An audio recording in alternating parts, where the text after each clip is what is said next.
Hey there.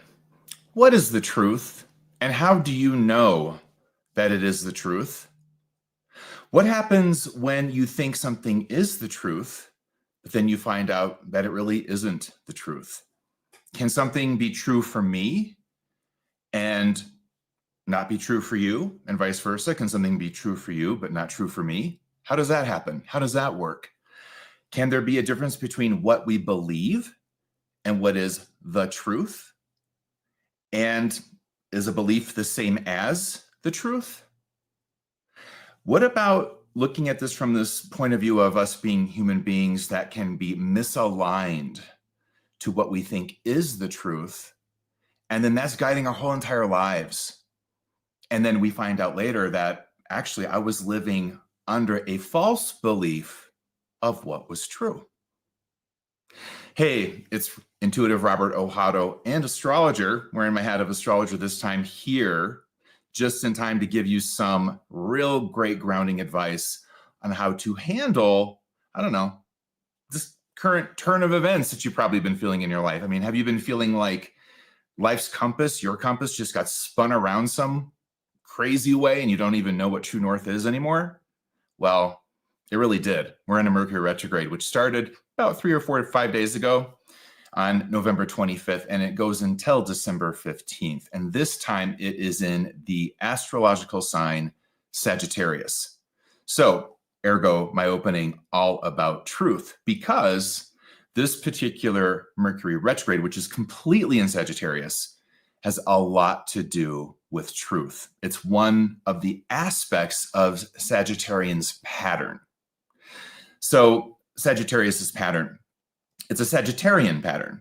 I'm on Mercury retrograde, but you get me. So if you didn't know that Mercury had gone retrograde and you looked around at your life and you were thinking about, hey, what's true, what's not, where am I, what is meaningful to me in my life? Do those things resonate at all? Have you been feeling a little bit searching, seeking, wondering, what's going on?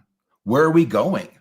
Another aspect of Sagittarius is that it's a sign that's a lot about future vision and intuition. So we're going to be approaching all of these things through astrology and looking at this cycle in this video. Hang out with me. I got a lot to cover here. And we're going to also look at, as Mercury now is backtracking, the reality is that it's already been where it's headed. I know it sounds weird, but there's been this whole setup phase the last couple of weeks.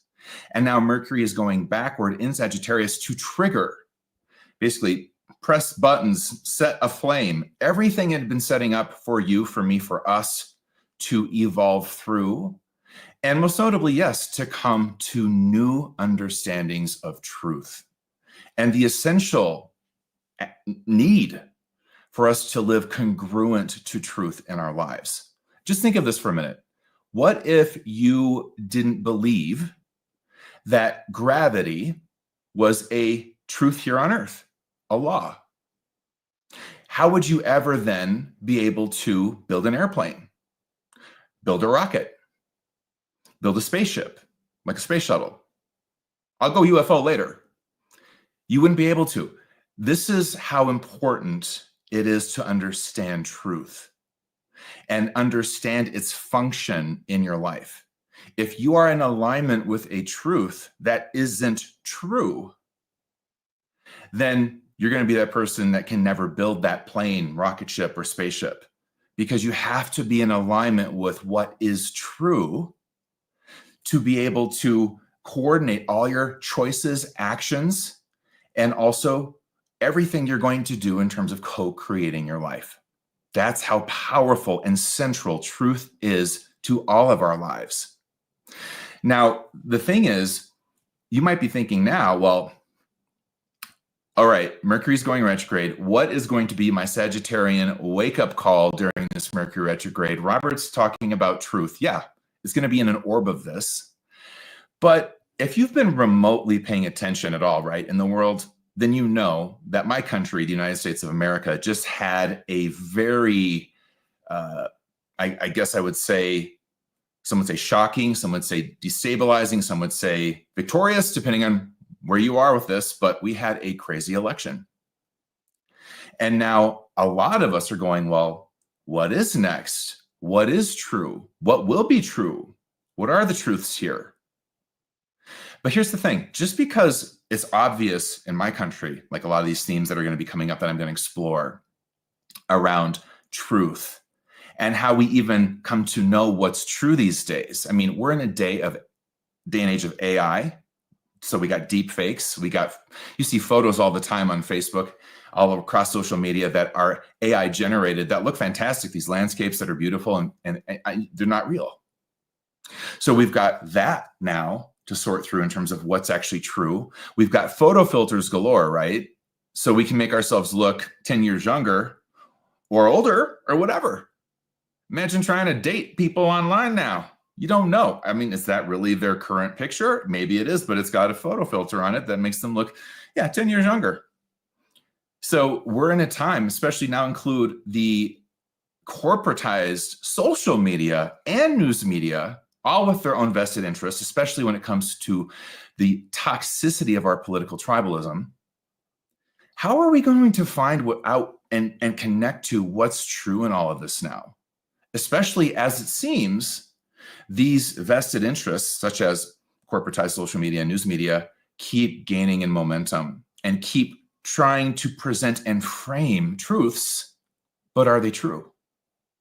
How do you come to know what is true for you personally? Is what's true for you personally true for everybody? Well, I'm going to just say for now, not always. Well, how does that work? And this is where we're going to enter in a minute here, the 4 levels of Sagittarian truth. Sagittarius has 4 levels of truth in its pattern. And when you start to understand them, not only will you start to understand yourself and what's true for you and connected not only to personal truth, but it goes all the way to universal truth, and both are boom in alignment. You'll also understand other people and where there isn't alignment. They have personal truths that befuddle objective reality and what's actually happening karmically in their lives or the lives of or the whole entire world and the lives of others. So this Mercury retrograde is a time, and it's setting up for the greater cycles that be, the greater powers that be, like Pluto and Aquarius, Neptune getting ready for its entrance into Aries in 2025, 2026, Saturn, same thing. And we've got this Jupiter retrograde in Gemini in motion, which is massive to this Mercury retrograde because Mercury actually makes 3 aspects to Jupiter retrograde in Gemini. They're called oppositions, which we're going to look at. There is so much packed in this particular retrograde.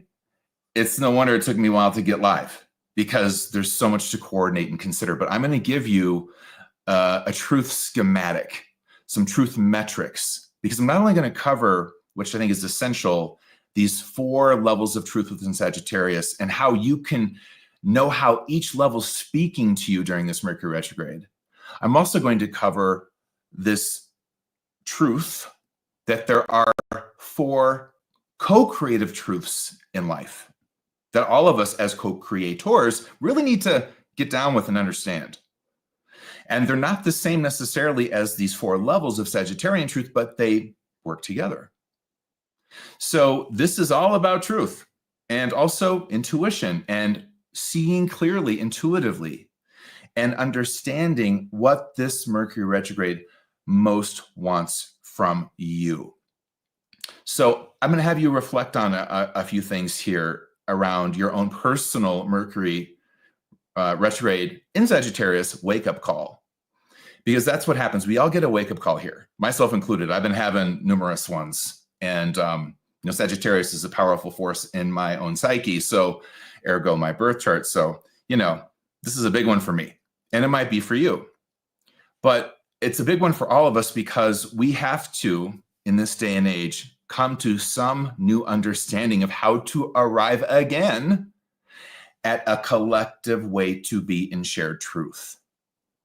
If we can't all agree that gravity is a force on this planet, well, we got problems. Now you can extrapolate from that to other phenomena and other things happening that we can't seem to get to truth together on.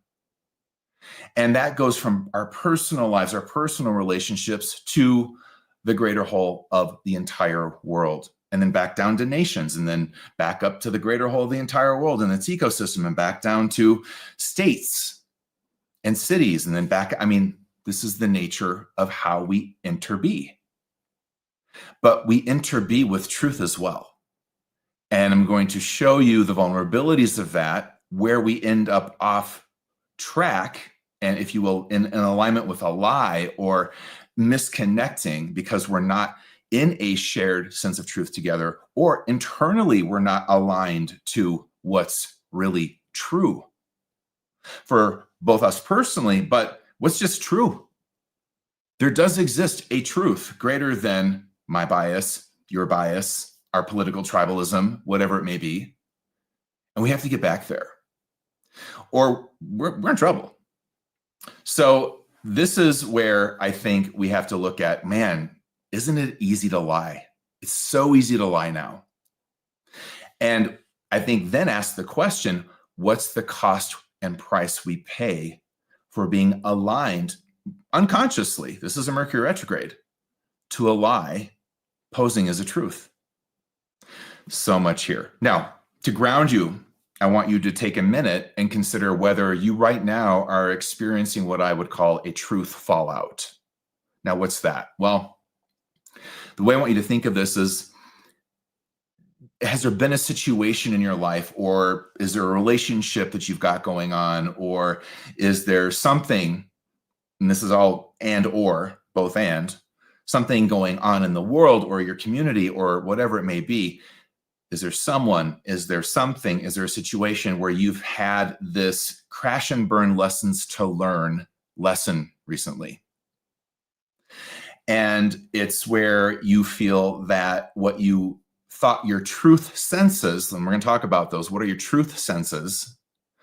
You thought that they were on point, but they failed you. And it left you in some way in this heap of, whoa, that was a whole bunch of illusion. And now I'm in a heap of disillusionment. You know, I'm disillusioned. Well, the good news of disillusionment is that you're coming out of illusion. So there's that, yay. But do you actually know why you got into the disillusionment in the first place? Why you had maybe this truth fallout with someone or something or a situation? Have you done some kind of autopsy on this? Like, hey, let's look at the karmic factors here. Let's look at how I perceive. And these days, I think the study of perception itself is phenomenally fascinating. Why do we see what we see? Why do we believe what we believe? Why do we think this is true, but that's not?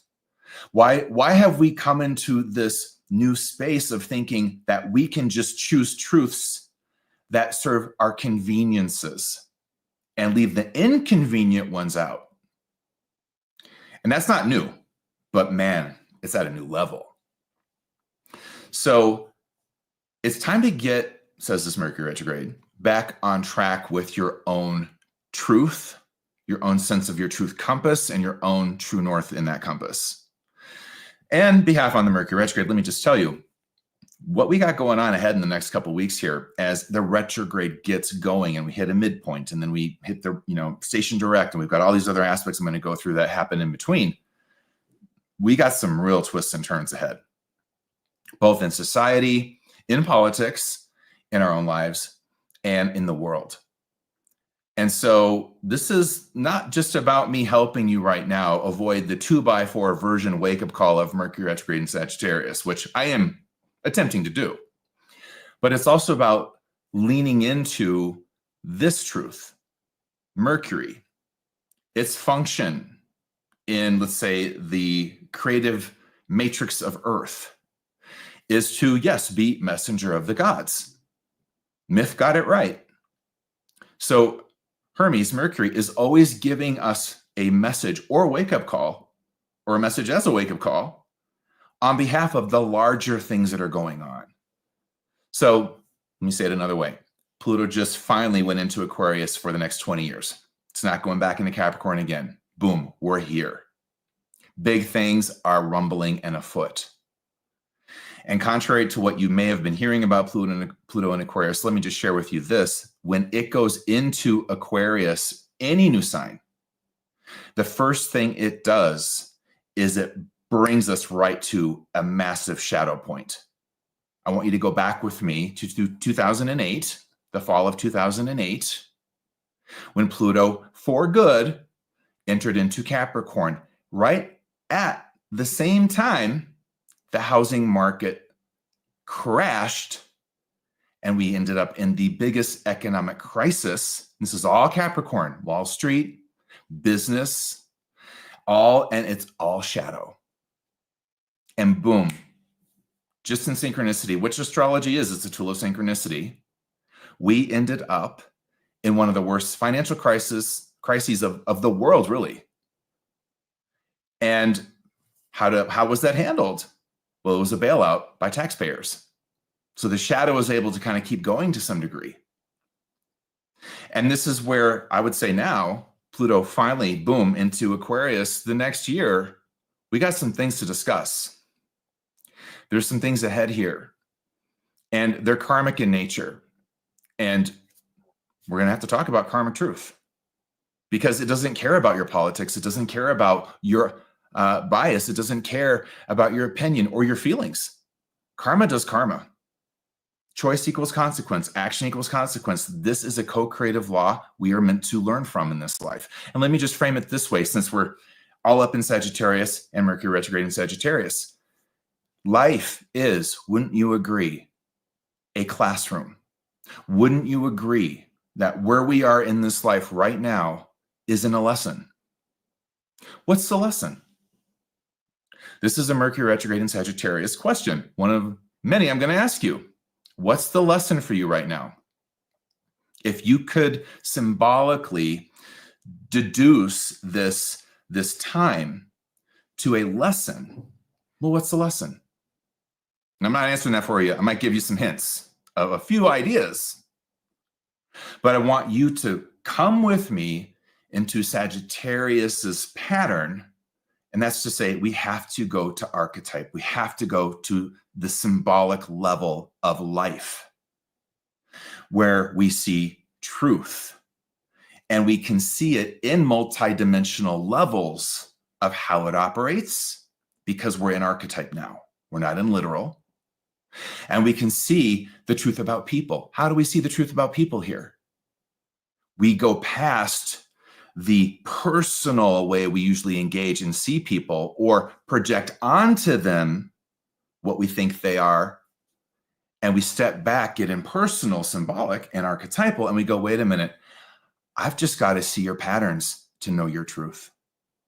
To know who you are and how you're expressing that in this life, I have to take you now and alchemize you, if you will, into a pattern. And if I watch your behavior, your language, what you say, what you do, and then I can see that pattern in there, now I'm in some orb of truth about you. And that's not judgment. That's just clear perception about somebody. I could say the same thing about looking at you. You could say the same thing about looking at me. This isn't about shadow judging. That is a shadow side of Sagittarius. Or fundamentalism or fundamentalist thinking, another shadow side of Sagittarius. In fact, this retrograde will bring you to see those parts of you that really see others and life that way, so that you can course correct to a different truth about somebody, about where we are, about what's going on karmically, etc. So this Jupiter retrograde in Gemini cycle we're in, big deal. And I did a whole big piece on it in my 2024 forecast and guide for this year. And I'm going to share a couple of things with you about that through this particular Mercury retrograde guide. But I want you to understand that there are so many things ahead that most people are not foreseeing. And I'm going to tell you why. It's because they're too busy looking through literal eyes, and they're not taking a minute to get symbolic and get out of bias, political identities, any kind of archetype, shadow archetype, and the way that archetype in them, like the victim, for example, shadow victim, the way that part of them sees life and other people, you have to get to the soul. You have to get to this neutral, I'm just going to see what is. To see patterns and see them in the way they really are. And it's not a projection of your shadow out there. And if it is, use it. Use it to see yourself. But rather, clear vision, clairvoyance, is really being able to go, okay, I see this person's pattern, and it's consistently been their pattern for years. Now, for example, if someone tells a lie and you see they told a few lies, that doesn't mean they have the liar archetype or that's a pattern that runs their life. But if you've seen for years that they've been lying, cheating, and stealing, well, we got a liar and a thief, because the pattern is telling you exactly how they move co-creatively in the world, most likely to survive, but also to gain in survival empowerment. So when we're looking at the things this way, we got to take a step back and go, wait a minute, I've got to get to a place where I'm seeing over a band of time, or I'm seeing that they lie almost everywhere. But a couple white lies here or there, or maybe a real big, I don't know, are they red or are they black? I'm not sure what the other colors are. But, you know, a big one here and there also wouldn't necessarily make someone a liar. To be in a pattern and have that be an identity that runs someone's co-creative journey in life, well, it's got to play out consistently in a lot of different places for the most part. So I'm priming you for our entrance into everything I'm going to cover, which is, yes, the 4 levels of Sagittarian truth, how to see truth in other people. I just gave you a lot of that, and the 4 co-creative truths of life. And then in the end, I'm going to share with you, and you're going to want to stay and stick around for this, or come back and watch it all later, whichever. But I'm going to share with you a core truth that I guarantee you're not in alignment with yet. So this is Mercury Retrograde in Sagittarius. It is time to look at how we move in the world with our mind.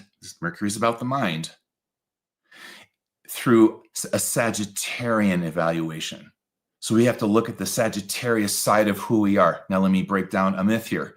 Just because you're not a Sagittarius doesn't mean you're opted out of this alchemy and journey I'm talking about. That's not actually how the holistic matrix of Gaia works, nor these astrological cycles. Now, if you are a sun in Sagittarius, or have Mercury in Sagittarius, or other things in Sagittarius, you will have maybe a specific focus and, let's just say, lesson plan and wake-up call. Sure, absolutely. But what I am talking about, you can look at life right now and see it everywhere, can you not? That we have been setting up since, let's just say, when the setup phase began on November 7th, we've been setting up for this for a couple weeks. And we're going now into everything that got set up for the lesson to unfold. Personally and collectively, we have to start, this is Aquarian, living in that level of consciousness. Everything now is personal and collective. There is no separating it. It's going to be both personal when climate change brings a hurricane like Helene to Florida and all the way up through the peninsula into Georgia and South Carolina, North Carolina. It's personal for every person that's experienced that and will experience that perhaps. But it's also collective because the whole climate is warming for everybody. And it's just a matter of time probably before any of us take a hit in the way that we're positioned on the globe to have that come at us. I grew up in Granby, Colorado, and I remember snow like The Shining, like you couldn't even get out, 6 feet of snow every winter. Never had a forest fire ever when I was a kid. And I can tell you, here I am, 40 years later, I'm 52. and the climate is 10 degrees on average warmer than when I was a kid, we don't get that kind of snow ever. And luckily, we've been good with fires, but it's the luck of the draw. So are we going to, not acknowledge a truth like, hey, it's getting warmer? And this is where people get triggered, and they get triggered by whatever political identity regulates what can and can't be true. That is, first of all, not a road to clear intuition at all. You'll be distorted on your reads. Secondly, it's going to shut down choice and co-creative options and grace in your life. Imagine an angel on your shoulder going to humanity, hey, you need to change course here. Fossil fuels and everything that's happening collectively in combination, in concert on this planet to pump these sort of things into the air, methane, CO2, etc. This is just karmically what happens. The earth warms. So you want to keep doing more of that. I got no guidance for you. We'll just let this play out. That is literally what will happen to your guidance if you are not actually acknowledging karmic truths and things in your life that maybe are self-evident. And yet we live in a time where people think that they can somehow select what's true or not based on, things like political identities or what's convenient or not. I mean, climate change is not a convenient truth for anybody, including me. But it's true. And nor is the fact that we have so much plastic in the ocean because we've been using it for so damn long without thinking ahead. That's not convenient either, but it's true. And I could go on.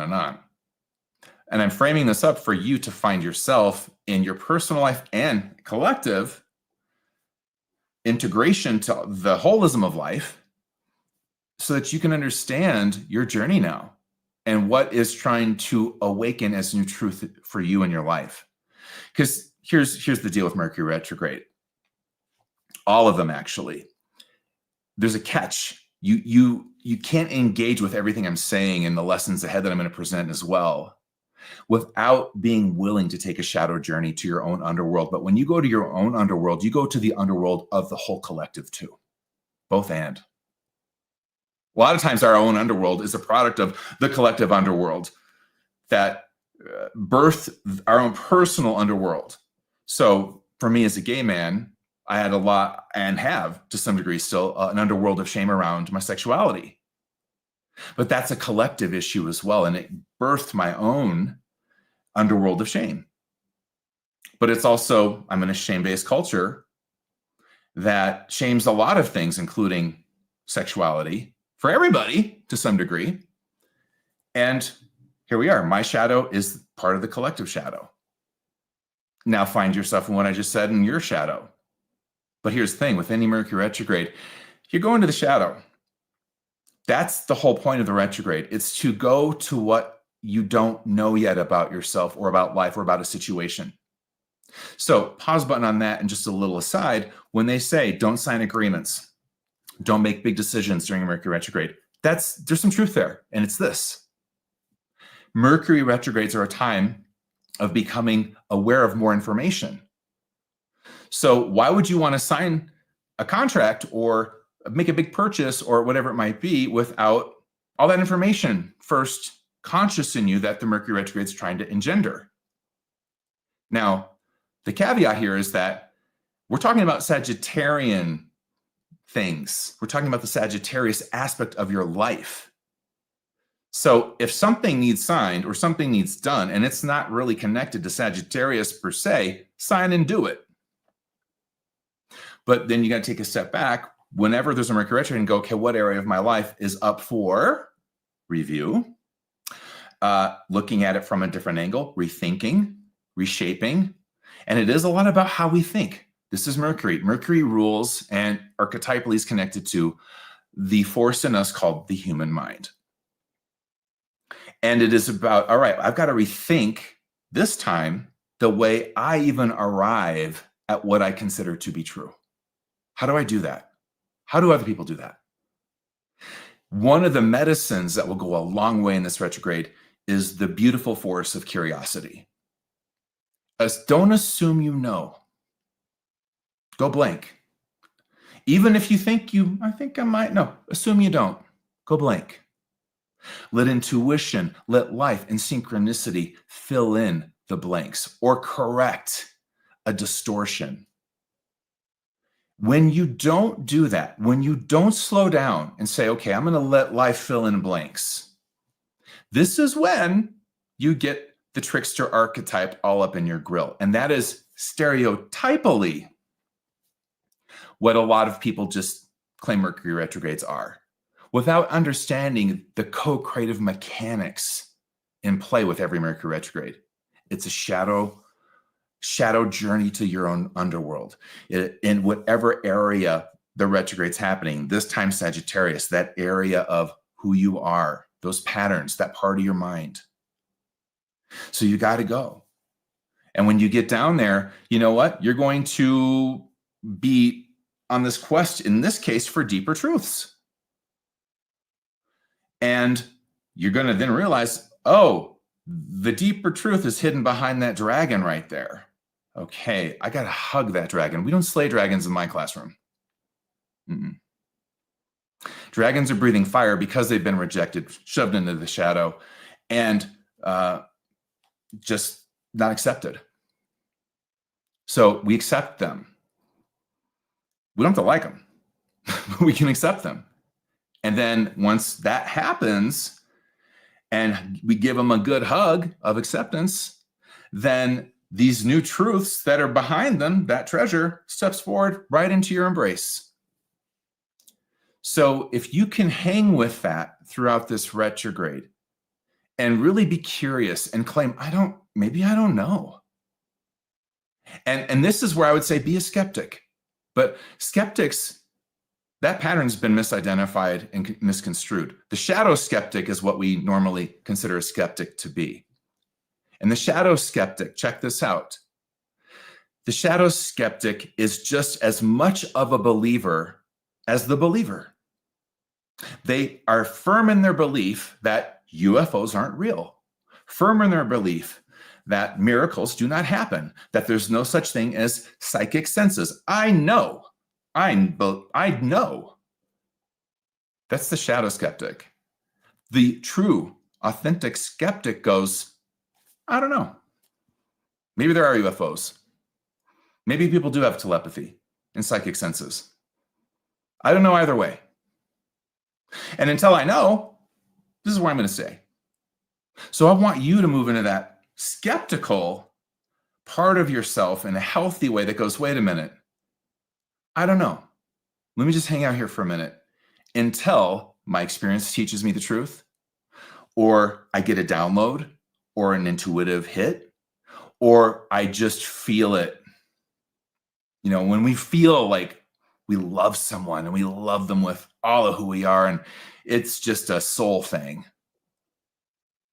That's not a belief. That's an experience in your body, in your heart chakra. And, you know, that's how we can also know truth. So all of these things are here, and we are going together on a shadow journey. So are you with me? I know you just said, yes, Ohado. So I want you to stick around, because what we're going to explore together is the politics of knowing what is really true. How do we know what's true? We got to figure this out. So stay with me. Don't go anywhere. We're going to do this in about 20 seconds.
Okay, here we go. Shadow journey is on. All right. So first, what I want to do to frame this up, because I just talked a lot and you'd be like, that's not even astrology. It's totally astrology. It's my kind of astrology. But I do want to throw in some framing with actual astrological dates, etc., around the Mercury retrograde. And we'll start with what is a Mercury retrograde real quickly, because not everybody actually understands what it is. It's really an astronomical dynamic in which every 3.5 months or so, it just appears that Mercury stands still and it just starts going backward in the sky. Now, you may have heard of this before, but what's really happening is just like if we were driving 2 cars on the road and I'm in my car, you're in your car, and I start going a little faster than you, you appear to start going backward to me, but you're not going backward. It's just your reference point in relationship to me and my speed and your speed that gives that illusion that you're going backward, but you're not. None of the planets go backward. But based on our orbital cycles and orbits with every planet out in our solar system, all planets retrograde, by the way, it just appears like for a while a planet is. Now, the way astrology works through the psychic law of synchronicity is that if Mercury appears to be going backward, well, that means something. There's something in synchronicity that in the creative energy grid of Gaia, this is Gaia's astrology, by the way. It's not yours. It's not mine. We're visitors here. It's where Gaia is in the solar system, which is its own pattern, and how Gaia relates to the rest of the energies in the solar system in a pattern, an energetic pattern. So that's really what's up. We're in her field, and we're in her, if you will, energetic weather patterns, archetypal weather patterns, and that's what these cycles are. Now, because we are fused into this matrix, per our soul agreement to be here, well, we experience this weather. And I'm going to offer, in all of my 30 years of working with astrology, my 20 years of working as a professional intuitive, and certainly the last 8 years, I guess, of being a full-time teacher, I've never seen anyone opted out of psychic, energetic, archetypal weather. They just might not understand it or have a technical viewpoint of what's happening, but that's what's amazing about it, is that once you understand it, like I'm teaching you, my gosh, it opens up a whole new way to see truth, what's happening, what the creative cycles are, certainly timing. So speaking of which, Mercury retrogrades actually have a 3-phase process. There's 3 phases to each Mercury retrograde. The first phase is called the setup phase. Now, what that is when Mercury hits the degree in the sign it's going to go retrograde in, and sometimes there's signs, but it hits that degree of where it's going to go all the way back to once it starts going backward in the sky. That is the marker or demarcation of where the retrograde zone begins. Now, where it stops is where it stops and stands still and then starts to go backward. And that's when phase 2 of the retrograde itself begins. Then it's going to go all the way backward. And then it's going to station direct, we call it, once it gets to that same point it marked off in the zodiac. And then from that point forward to where it had gone all the way forward before is called the integration phase or integration zone. And I'm going to show you a graph that illustrates all of this out. But I want you to understand, we oftentimes associate Mercury retrogrades as just being this 2-week, 3-week thing, and they're usually about 21 days. Sometimes they're 24. This one's about 21 days. And we don't realize that it's actually a lot longer than that. It's about 1.5 months of a process. So I like to think of it as a Mercury retrograde process. Now, what we do, of course, during this process, and there's some things to look into here and discuss, is, and that's what a Mercury retrograde is, by the way, just to cap that off astrologically and also astronomically. But the process is about, yes, us having to go backward. So sometimes, and I think let's just speak in terms of this retrograde, there is going to be some themes here about going back in time to evaluate what you believe, what you've believed, what you've considered to be true. I think it's about evaluating the goals you've had so far and realizing something telling you, the holism of life saying, those goals may not be realizable now. The environment won't support you planting that seed. And we don't often think, and certainly coaches and a lot of goal guides don't teach, that our goals are only as good as the seed they're planted in. So if you have a society that is not stable, economically sound, and politically sound, it's going to be hard to grow certain seeds there. I want you to imagine what it would be like to live in North Korea and what kind of goals you can even have as a North Korean versus, let's say, an American or a German. So there it is. And this is where more and more, this is part of the new Aquarian understanding and the new thing moving in here. We have to understand that we're only able to create goals in as much as we can perhaps plant and grow them in our culture, society, in our politics, and our laws. So this time is a time to kind of go back and go, wait a minute, I might want to take a pause with some plans. I had planned on doing this, but then this thing happened. And now I need to kind of wait and see like what might be the best move. And don't assume you know. Be willing for more information, and certainly in the Sagittarian sense, greater intuitive data to kind of come in and inform you about what's happening holistically in the creative grid of life. The Sagittarius retrograde is taking your human mind and saying, listen, you're not seeing the bigger picture. That is all Sagittarius. And why? Why aren't you seeing the bigger picture? That's the Mercury retrograde question, one of them. Well, because I never thought to do that before. I was recently talking to somebody who was talking about, blah, blah, blah, blah, blah. I'm doing this and this and this. And I don't know if I stopped this person. I said, wait a minute. You're not seeing the holism of what's happening in the grid of life right now. And they were like, oh shit, you're right. I'm not. I said, I wouldn't plan that right now. I wouldn't go in that direction right now. You need to pause button that because there's so many karmic factors and dominoes about ready to tip. You might not want to be doing that, or it might not even be possible for you to do X, Y, Z. So I'm going to give that advice to you as well. You're going to take a minute here and go, wait a minute, what's happening in the bigger picture that I am not seeing?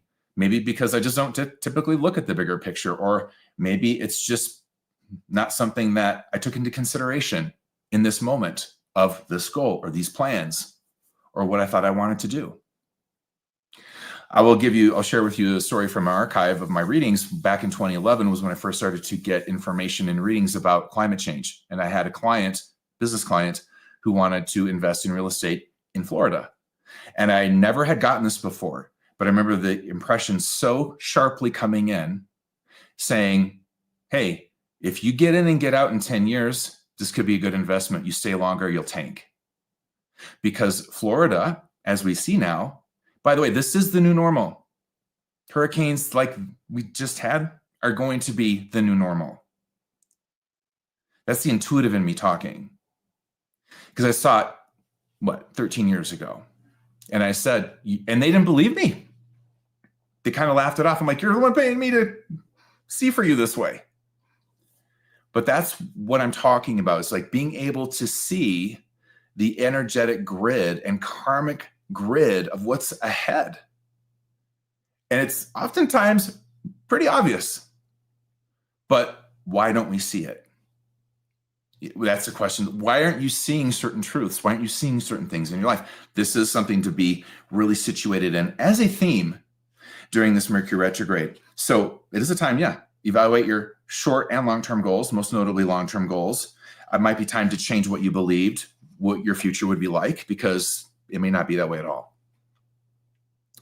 What would be possible for you? And it is time, most definitely, to begin looking at the symbolic patterns and levels of things and getting intuitively engaged and really becoming mindful of when you're vulnerable to intuitive distortions. What do I mean by that? You have a bias. You have an agenda. You have something you won't let go of. You want life to happen this way, but life is saying it ain't going to go that way. And you don't want to hear that. That can create a distortion in what you can and cannot perceive clearly. And if you will, it's intuitive and Sagittarius, in a sense, phenomena. So there's a lot going on when it comes to truth that I think includes these dynamics in this moment of your life, our lives, as we look ahead. And have to start to calculate a little bit of what is in the field of possibility and what ain't. And so that's some of the stuff I would start off with in terms of, hey, what does this as a process mean? And how are you meant to use this time as a way to get engaged in your shadow underworld? And once again, the collective one, and start looking at what needs upgraded, reworked, refined, let go of, re-strategized. If you don't do this work, then you're going to get the trickster. And that is simply in synchronicity. Let's image it this way together. It's maybe not completely what I would say is true, but I like the image. Let's imagine you have a spiritual guidance team around you, which you actually really do. And you're in your human life with your human identities and your human hopes, wishes, dreams, plans, and goals, all lovely. But maybe, as I've just said, not in alignment with what is possible, probable within your potential and the potential of life. And they're trying to tell you, no, don't turn left. That goal, that's from an identity that's on the way out. You're dark night in that identity. So we need you to go straight forward. You don't want to hear that, but the Mercury retrograde's got you. And it's like, it's time to know at this crossroads, drive straight forward. Well, you resist, and then you just activated the trickster archetype. What does the trickster archetype do? It tricks you into the truth because there's no other way for you to get there. And how does that look? Well, it looks like, I don't know, hard drive crash, canceled flight, canceled plans, miscommunications, all the things you would hear more from the stereotypes of what Mercury retrogrades are. But there's some truth there. The truth is technically the trickster shows up when we will not go directly and meet and greet truth. And it has no other way to get through to our consciousness, our mind, but through a sabotaging, usually kind of chaotic, exhaust the ego mind sort of turn of events. So while you're tied up trying to find the cell phone you lost, guess what happened? You took your attention away from making a decision you were being guided not to make, but you were gonna anyway. And now your guides have a moment to go, okay, we got her out of the seat. Now, soul, get in there. Come on. Well, the whole reason why I do these guides is so that maybe this can get mitigated greatly and you can actually go, wait a minute.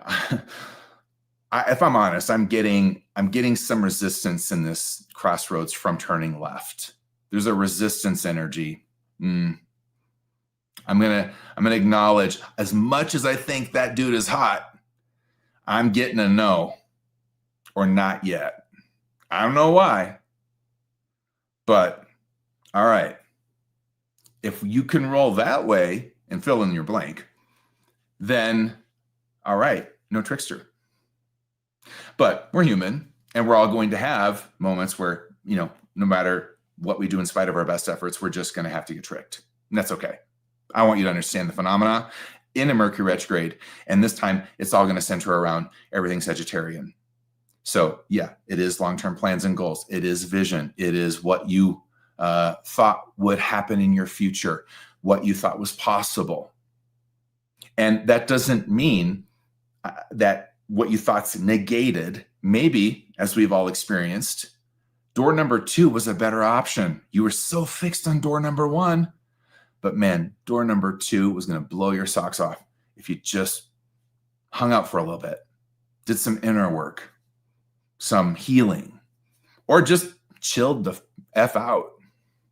Because it's not just your timeline that's in play in life.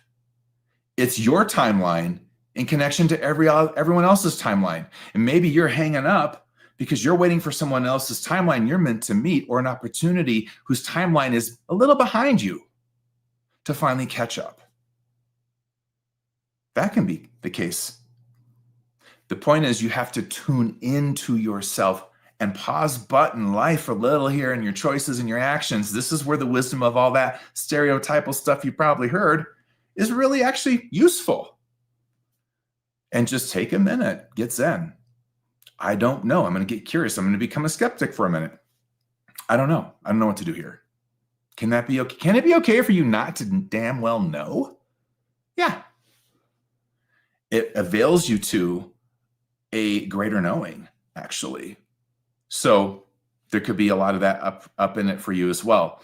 So when you have, all those sort of things happen that can happen, it seems, during a Mercury retrograde, understand if you get caught up on the stereotype and, oh, it's Mercury retrograde, and you just say that crap. Oh, yes, I'm talking to you. And then it's just not even thought of after that. I want you to hear me now forever in your head going, yeah, that happened because you're not paying attention. You're not slowing down. You're not going in, and you're not listening. So come on. From now on, whenever I have that, I actually can feel the energetics and energy of the trickster archetype when I've activated it. It has like a static electricity to it and a hum to it, to me, a buzz. When I feel that I've activated, I'm like, oh, there it is. Okay, time to go in. And you may get to the point where that's really how you flow with it as well. That'd be amazing. So just addressing some superstitions there, it's just not because it's Mercury retrograde. Some of that stuff may or may not happen. There's a technical, synchronistic reason as to why it may happen. And it primarily centers around sit your butt down and just get out of the driver's seat for a minute. Let Jesus take the wheel, the soul, or an angel, pick whatever, and just, wait. Soul prayer this, baby. Hey, I'm being guided to get out of my own way. How am I in my own way? Can you share that with me? Heaven's going to go, sure. So I want you to now, we're going to pivot here for a little minute to a greater understanding of Mercury as messenger of the gods. Because Mercury is in Sagittarius. It is in this retrograde delivering a message, if you will, on behalf of all the other planetary cycles. No cycle ever in one moment of the astrological mapping of what's happening stands alone. It is connected to every other cycle currently active too. And what Mercury becomes is this funnel of all that alchemy is up to. Pluto in Aquarius, Chiron in Aries, Neptune in Pisces right now, Saturn in Pisces right now, Jupiter retrograde in Gemini. We've got a Mars retrograde setting up in Cancer, Leo, Cancer. Setting up, been going on for a little bit here. That's coming through this Mercury retrograde message. So Mercury's pulling, like, imagine Mercury going to all the planetary cycles. What do you got? What do you want me to tell Robert Ohado? What? Okay. And hey, Pluto, what should I tell him? What should I tell the people? And the messages start to come in. And so there's a specificity to the messaging that Mercury's doing, but it's going to come through a Sagittarian voice. And that's what I'm doing right here. So because I want to make sure I give you the guidance versus all the astrological dates and stuff, which I could easily do and we'd be here for hours. I want you to understand that what I have done, just like I did for clients when I did readings, I've synthesized all of those messages in what I'm saying to you right now. Now, am I speaking to every possible nuance and every expressed possibility of how Mercury retrograde in Sagittarius is going to show up in your life? No, I could never do that. I stay at the higher altitude in main veins, and then I let you have that compass when the things do start happening, so that you can go, oh, Robert said this is about truth. Okay, am I an allegiance to a lie? Am I not aware of something? Am I not seeing the bigger picture? Am I not, looking at this from a symbolic, more detached perspective? Okay, boom, and now you got it. Your intuition's gonna kick in. You're going to get you got guidance all around you. Come on, but just to understand, let me recap this. This Mercury retrograde in Sagittarius is speaking on behalf of the Mars retrograde setup phase we're in right now. It is speaking on behalf of the Jupiter retrograde in Gemini that is going on right now. It is speaking on behalf of what Saturn in Pisces has been teaching us. Think of these all as classrooms. And we're at a university. The universities are a school. It's Gaia University, and we've got different classrooms. There's a Chiron and Aries classroom. There is a Pluto and Aquarius, Eris and Aries. There's a Mars retrograde coming up. Venus is whipping around in Aquarius. Okay, we got classrooms galore here. And here's Mercury going classroom to classroom with Sagittarian garb on, going, okay, what am I supposed to teach in the main classroom on campus here? And so all of this funnels together. It really does work that way. It's phenomenal. And it's massive to understand and take in. Let's dive in, however, to a little structure, and then we're going to get into themes again. So let's talk about the 3 phases of Mercury retrograde. I already talked about the setup phase, and that's the first phase of 3 that comprises the 3 that all comprise the Mercury retrograde cycle, which I call the Mercury retrograde process. Now I'm going to pull up this stats graph, screenshot it, do you, whatever you want to do. But this will help show you help you image what a Mercury retrograde looks like in the zodiac. Okay, so we're going to come over to this image, and then as you look at it, I want you to also notice the sequence. So we're going to start with the setup phase first, and we go from there down. And I'm going to walk you through each phase just so you understand it. The timing of it's pretty incredible. So here we go. Mercury retrograde in Sagittarius, December 7th through December 15th. That's the date span of the actual retrograde itself. Now, I am not showing this time. I do sometimes, however, show this where this would be happening in your birth chart. This time it just didn't feel as important, because I think what's more important is we get to the goods on how I can guide you as a teacher, intuitive teacher, on what the lesson plan is during this retrograde and what your wake-up call to truth just might be. So the setup phase began November 7th, 2024, 6 degrees Sagittarius. If you can see that band strip there, that shows Mercury hitting on November 7th, just that very first magenta arrow. That's when it hit. It's a little bit past 6 degrees. I'm rounding back to 6, but it hits there. So it's literally like six, right in the middle of 6 and 7 almost.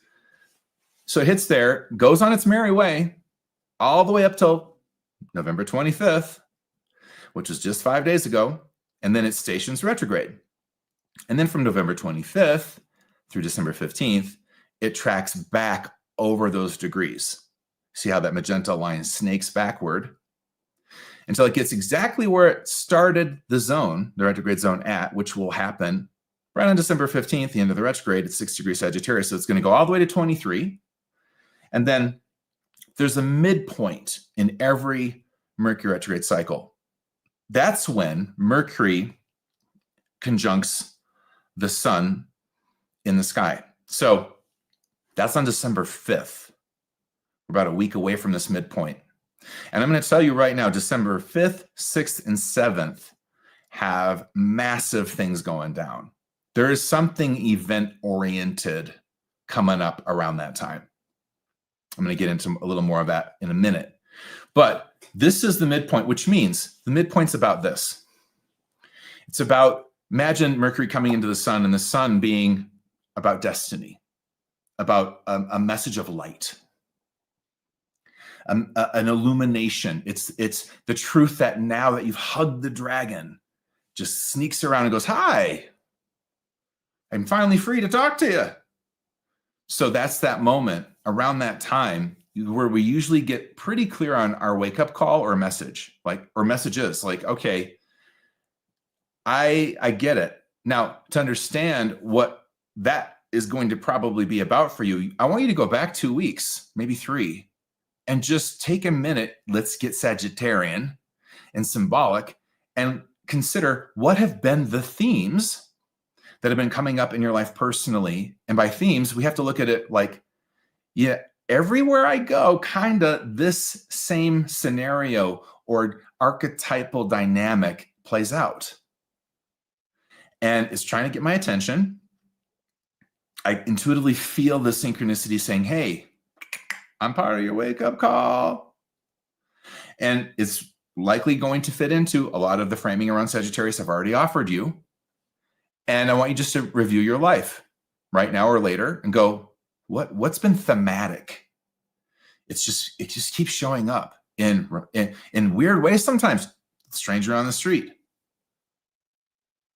I'm going to share with you where I came to this core truth that I feel is super important for you in this retrograde, because it was a theme of mine that kept showing up. So we get these themes. We start to feel like the synchronicity organizes these themes around us. If we're symbolic in our sight and a little bit more intuitively open, we start to go, this is familiar. It's different packaging, maybe different circumstances to some degree, but there's a familiar energy in each one. That's a theme. Where has that been true and how has that been true? And then you take that to the midpoint where the theme is kind of coming to a crescendo. It's not that the retrograde's over. There's more ahead and more information to come. But this moment of enlightenment, when the sun and Mercury align in the sky, is really about, oh, yeah, that's what's been trying to break through. That's what's been trying to get through to me. Now, because there is such other activity from the 5th, 6th, and 7th, with Mercury making aspects to other planets, I want you to be more open to this 4 or 5 day band of time around the midpoint. But this doesn't just play out with us as individuals. It plays out in society, in group energy, in our politics, in government, etc. So this is not to say that, oh, this is just going to play out only, for me personally. We are all as one, man. It's the whole grid of life interbeing up in here. So now to finish this off, just so you have this framing, let's come back to Mercury will station direct on December 15th. Now that's super interesting because December 15th is a very loaded day. And I'm going to get to that in a little bit here because there's another thing going on that exact day. But I want you now to just feel through, okay, there's a whole arc of things all the way to mid-December.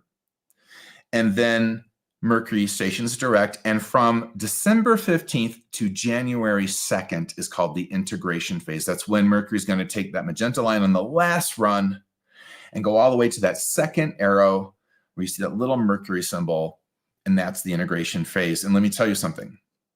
Sometimes that's harder than the actual retrograde. Why? Because the retrograde is about awareness. It's about becoming aware of the Sagittarian new truth or perspective or reshaping of your mind that needs to happen. And then that often includes, I got to make some new choices. I have to break with certain tribes. I have to break with certain identities. I've got to go into something new. And I'm very clear that is what I got out of this. Well, during the integration phase is often when we actually have to do the new. We have to tell someone a truth about ourselves that we had been swallowing for a while, that we didn't even know was true for us. We have to, quote unquote, come out with whatever the retrograde has made us aware of. And that might mean we have to make a choice. We have to take an action. We have to change a pattern in ourselves. Maybe that pattern's about self-care. Maybe that pattern's about hanging out with a new vibe tribe. You'll know. But the integration phase is when your guides are like, your angels are like, hey, okay, let's do it. You know now. And here's the thing, why it's harder is because a lot of people in our lives, in the environment, they don't like it when we change. We ourselves don't want to go oftentimes into the unknown. How's your relationship with the unknown? You're going to find out during the integration phase, right? Most of us don't have a healthy relationship with that. We're wired survival-wise. I'm making up words. I don't know.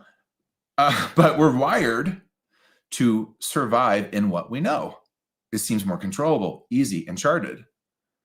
So the subconscious mind, usually, unless we start to get more co-creatively engaged with it and program it, well, it's just going to revert to stay in the known.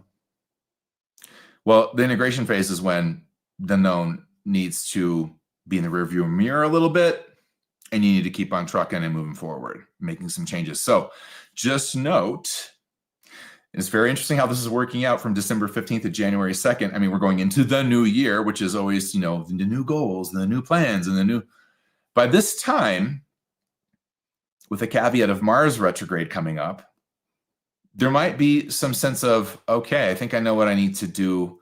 And I would tell you this just overall through the astrology of 2025.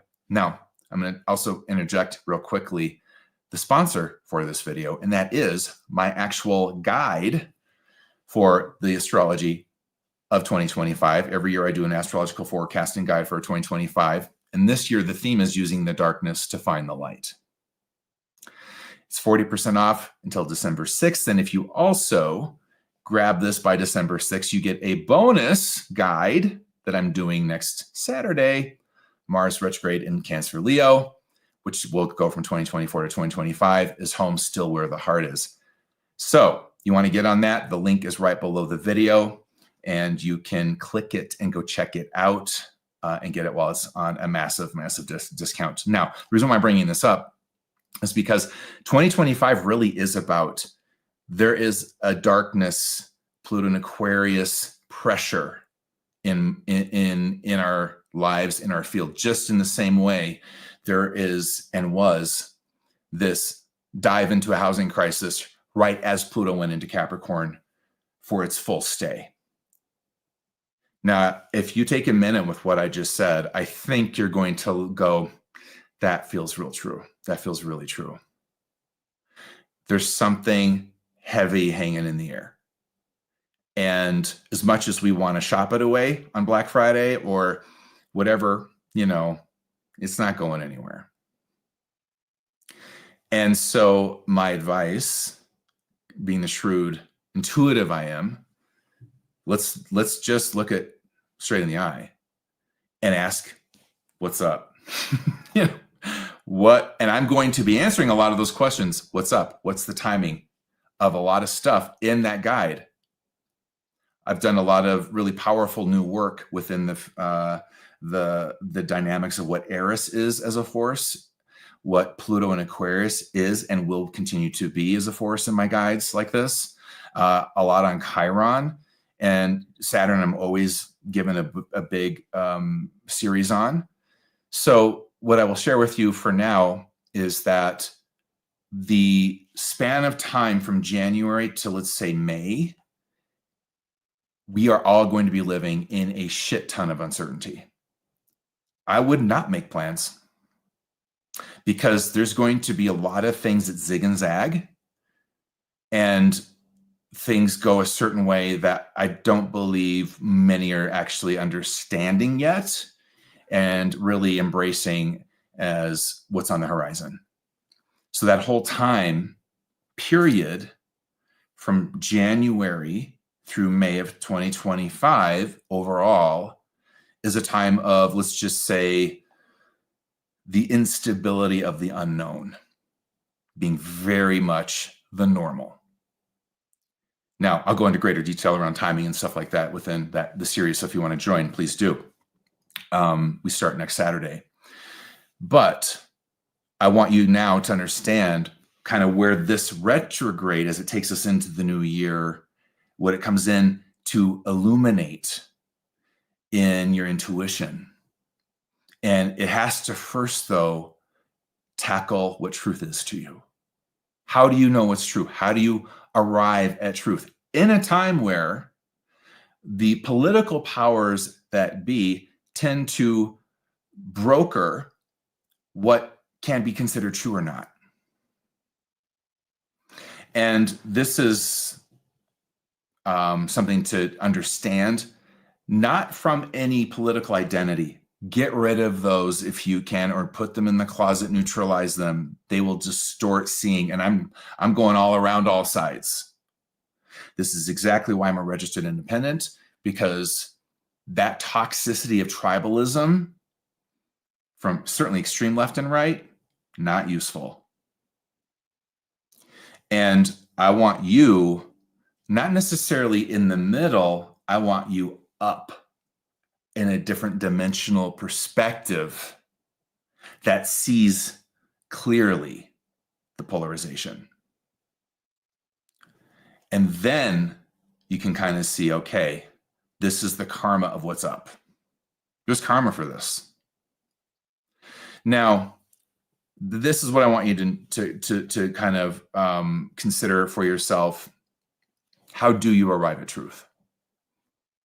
So let's dive into this. Let's dive into what I would consider to be the four co-creative truths, rather the four levels of Sagittarian truth first. Let's go there. So Sagittarius, somebody who's worked with intuition for so long and studied it, and I'm a technician, and I'm always in the technical perspective of systems and how do we as human beings with intuition and empathic senses, how do we function as a system of perception? What takes us out of seeing what's true? What brings us into seeing what's true? What is truth? So I want to start with giving you some levels to consider and see for yourself how they've been speaking to you through this retrograde, all right? So the first level is personal truth, which we all have, right?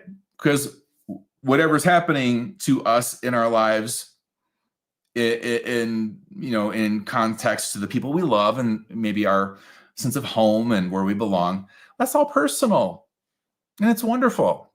So we have personal truth. Personal truth is simply, it's true for you based on your experience. Perhaps we could say what happened in your childhood, where you grew up, which country, which culture and society you're from. There's truth in all of that. So the truth is, I'm an American, and I'm from Colorado. I'm from the mountains. I'm gay, and I'm a man, clearly white. And that's personal truth. Is that true for you? No. Maybe some of it is, but maybe you're not gay. Maybe you're not white. Maybe you're not from the mountains. So you're going to have your own truth, as it should be.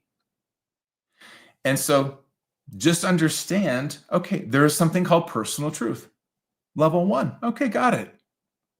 Nothing right or wrong about it at all. If it's not understood and oriented to in a certain way, there is absolute devastating karma for that, or can be. But personal truth is personal truth. Let's go into some personal truths that oftentimes are shared in therapy sessions or, therapy type groups. Personally, I had addict parents that were abusive. I grew up in an alcoholic home. I was abused as a kid. That's personally true to me. Were you abused as a kid? I don't know, maybe not. But that's another personal truth for me. And okay, so I hope you are understanding personal truth is just that. It's personal. It happened to you. It's part of your life experience. And that's it. Now, I'm going to riff around later with some of this, but let's go up to a different level of truth. From personal, we go to relative truth. And this is where we take a little step out of personal. Now, there can be both and in these levels. You can both have a personal truth that's also relative. So, relative to me, I was born in the United States. But so are a lot of other people. So all of us as Americans are in this relative truth of being an American. Yet, relative to Germany and people born in Germany, well, those people are Germans, right? and then Chinese, and just go around the globe, and we have these relative truths that are relative country to country, state to state.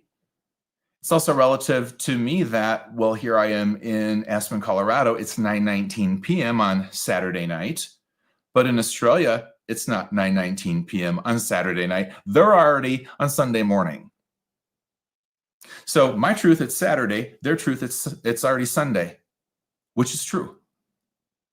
Relatively speaking, both. So we have truth that's relationally true because of things like this. And okay, you feeling me? Like, there's just relative truth.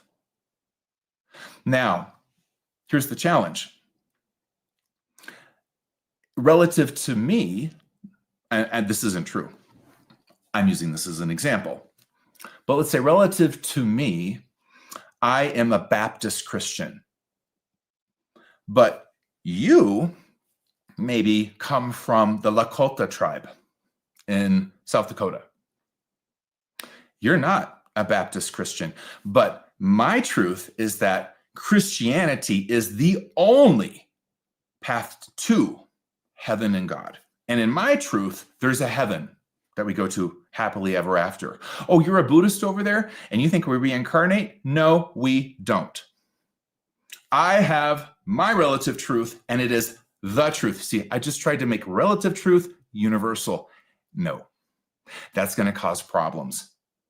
And we already are living in them in the Middle East. Gods fighting over gods. So saviors fighting over saviors. This is nothing new in the history of humanity, right?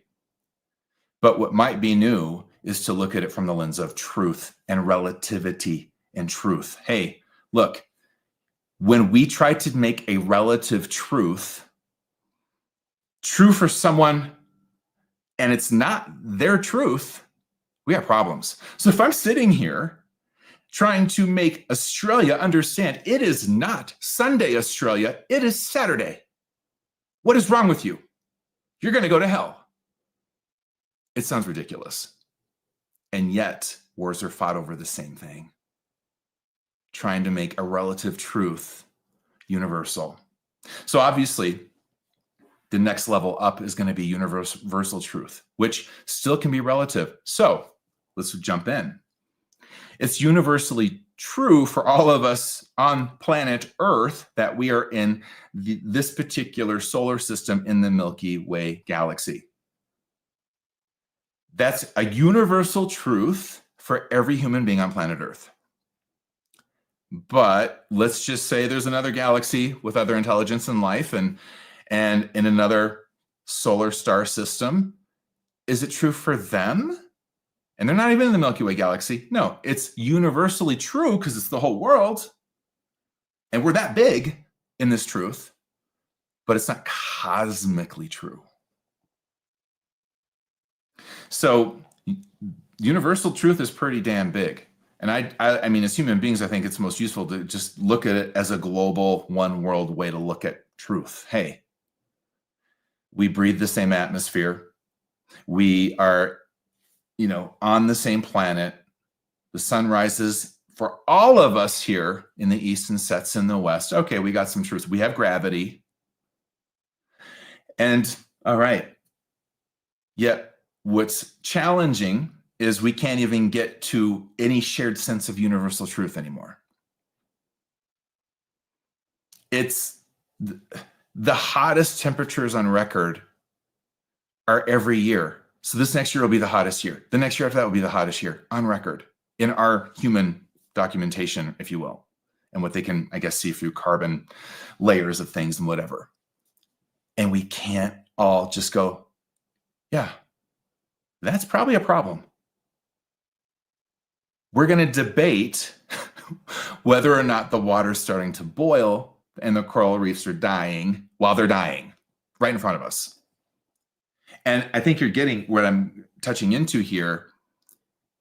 Life as a force, as a holistic force, is far more powerful than our truth filters, and it doesn't care about them.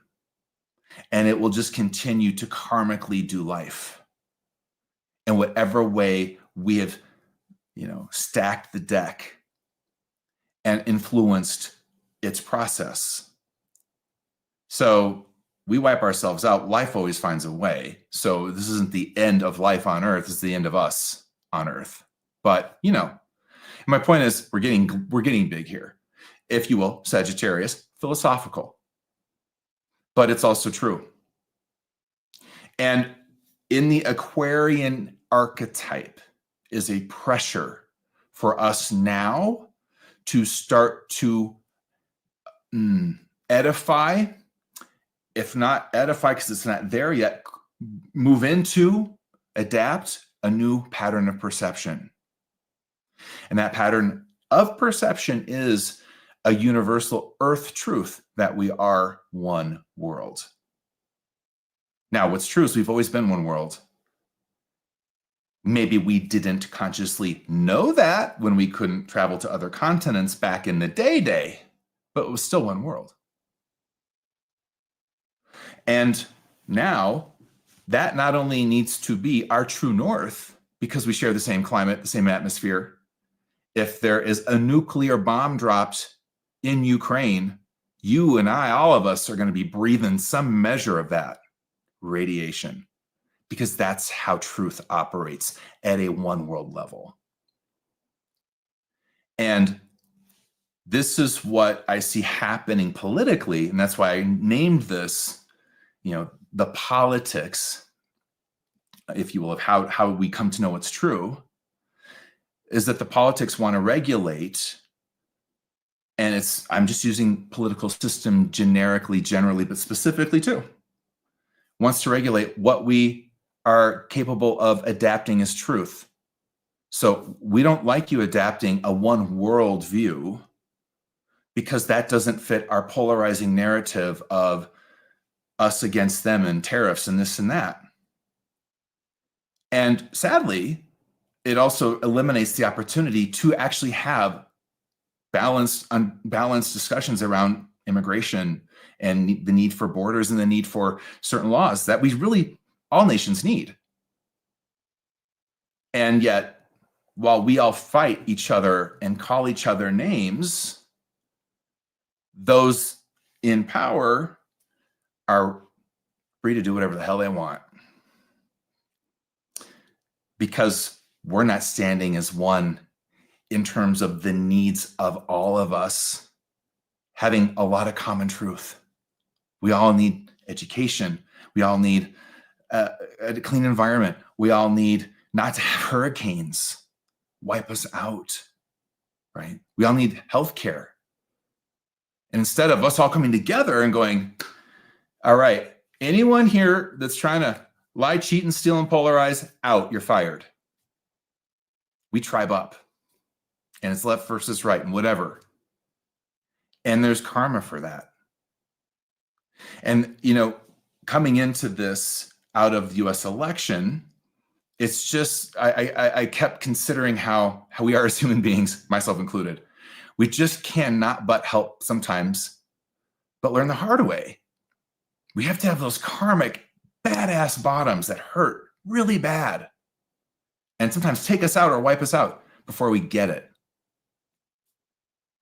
Hey, we have to in this day and age. You want to know what Pluto and Aquarius is primarily going to start pressuring? It's what I'm saying right now. It's already pressuring it. You cannot begin to orient toward life and the planet as if we are not under mandate now to cooperate together as a shared body of Earth, a body of people.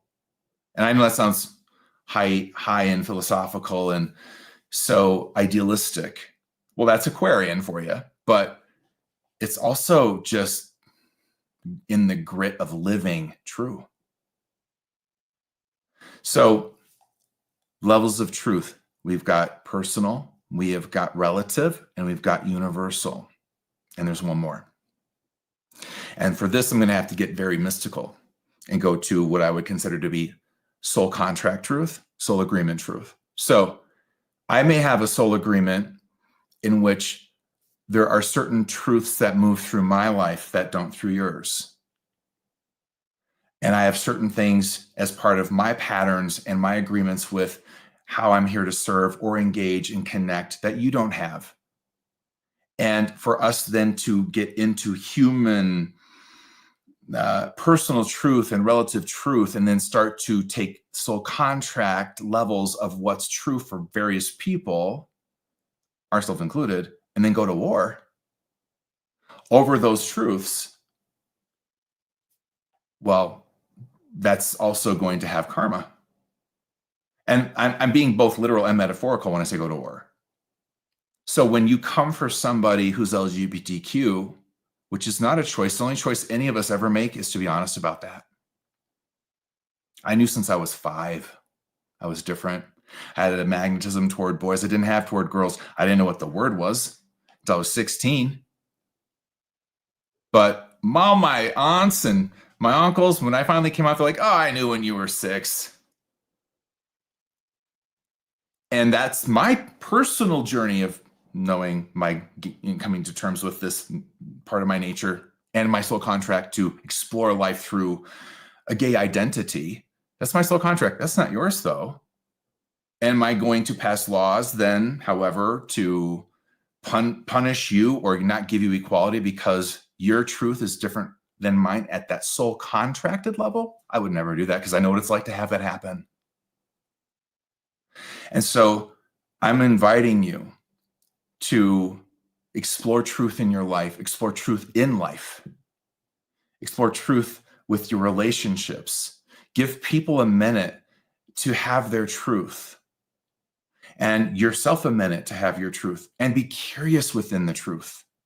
We evolve, we grow, and that's part of destiny. So how can we now move with these levels of truth, and which ones are speaking to you in this retrograde to say, hey, listen, you're not in harmony with a balance here.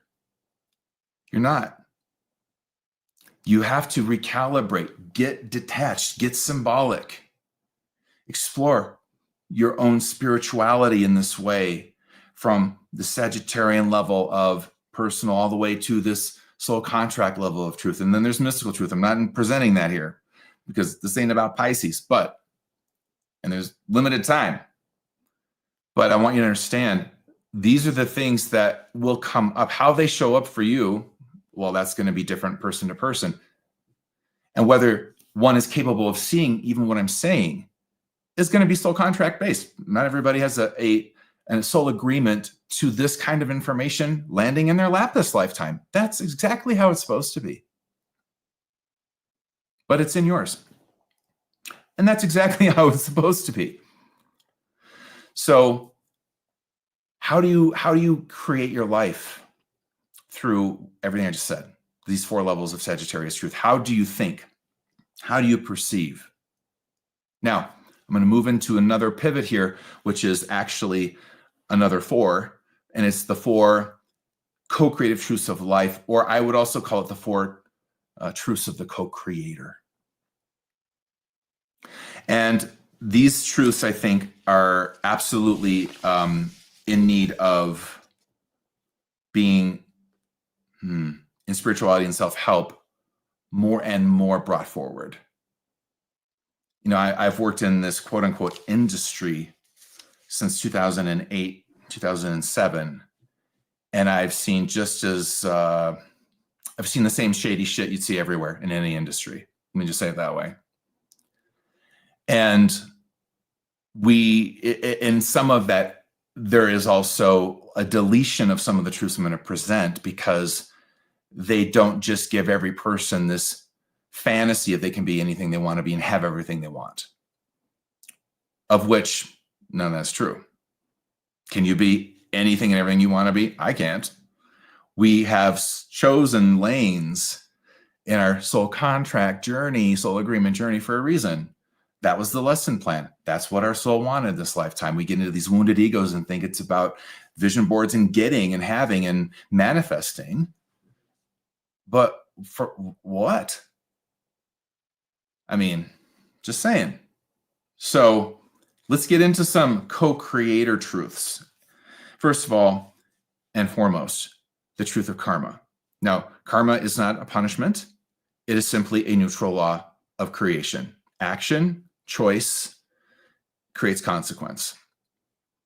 And we're meant to just learn from it. And my sense is to learn how to move in the world with now one world consciousness as we do take action and make choices. We're all falling short here. I mentioned plastic a bit ago, and I just watched a Netflix documentary called Buy Now, and it's all about how we shop. Oh my God. And all the plastic and trash that comes out of the stuff we buy on Amazon and everywhere else. You know, we're all in this together. I drive a car that's a hybrid, but it still burns gas. I have a gas stove and a gas fireplace. I mean, I don't want to present anything ever as if I'm not in the grit with you as a human being, doing the best I can and being willing to open to different truths and see more. I am. And I'm not perfect. You're not perfect. None of us are. Let's stop that game. And let's applaud those that are making efforts at education or bettering things, even if it's not perfect. Certainly, let's bring that to politics, yeah? But karma, it's a creative law, and we're meant to learn from it. Here's the thing. We're in an era of karmic spin. People want to spin the actual technical karma that's going on. And then a lot of spin is, well, it's because of them. It's because of them. It's because of them. It's because of him. It's because of her. Instead of it's actually me who's accountable. I can talk about the planet warming, and I'm also accountable. I drive a car that does burn gas. And I want to have that conversation of how can we all come together and change that? Instead of blame, blame, blame, blame. And I hope that this is opening you up to, hey, you know, that's a different pattern. And that's one we really do need. How do we know that? Well, there's tornadoes in December in parts of my country now, tornadoes in January. That's not how it used to be. The karmic factors of the atmosphere used to not do that. And then we came along. So in karma, there's also evolution. And I consider evolution to be when something in our holism or something in us holistically adapts to certain karma for survival, perhaps, or for a new creative way to shift and heal something. So we evolve. That is a truth. That is the truth of a co-creator. You are meant to continually evolve. And yet, what do? Certainly in social media, we drag up pictures from somebody in college when they were an idiot doing blackface and then crucify them as if they couldn't evolve out of that. Really? How many people were homophobic can I name that actually now aren't? Hundreds. So, all right, we evolve. You down with that? You evolve, I evolve. Can we give each other room to evolve? Please. And some people don't evolve well. So, there is that. But karmic adaptations, we learn from what? We call them our mistakes. We learn from the karmic consequences of the things we have done. And sometimes we don't. But we're always just, on this journey of being a human being. And should there be some kind of adjudication with social justice, et cetera, to help move evolution along? Absolutely. I'm down with that. However, we have to give space for everybody to evolve. And we used to evolve by acknowledging new truths. So we discovered, if you will, gravity, and we discovered that we could use certain things to combat it, if you will, that would cause levitation to happen through aerodynamics. And then next thing you know, there was an airplane. We evolved. But we couldn't have done that without first going, there's gravity. And Folks, we're in a place where we don't look at that first law, that first truth. We skip over it because it doesn't fit our political narratives. And here's the thing. Pluto in Aquarius doesn't give a fuck about any of that. So I'm going to invite you, if you're not already jiving with what I'm saying here, to maybe consider, maybe I need to get down with the self-evident truth that's going on in life and understand its karmic momentum and where it goes from here. So I'm going to use a political example personal to me. This last election cycle, there were lots of people that were voted into power that are not in support of my own, as a gay man, equal rights. Now, many people that voted for them, you'll hear, well, that doesn't mean they're homophobic. That's true. And this is a phenomenon I've dealt with my whole entire life, mostly through Republicans, because they've never supported anyone gay or our rights. They just never have. And there was a time when no one did, by the way. Somehow the Democrats evolved to support. And by the way, I wish we had a third-party system, so let me be clear. I'm just naming facts. These are facts. And I got into a little shadow dancing online with somebody about this because they said to someone I know who's a famous music singer that we're not all, conservatives aren't all hateful people and against gays. And I said, that's maybe true, but you empower people who are. And the karmic domino of that is a Matthew Shepard hanging on a fence in Wyoming. These are things I've lived. When you empower people at a political lawmaking level to then reiterate a narrative that I'm less than, I deserve less than because of my nature, then the next thing around the corner is the bully calling me faggot or beating up a kid at a bar to death. I'm using this example because it's my personal truth, but I've seen it be a relative truth. And it is karmically now connected to anyone who empowered someone who is homophobic to be in office.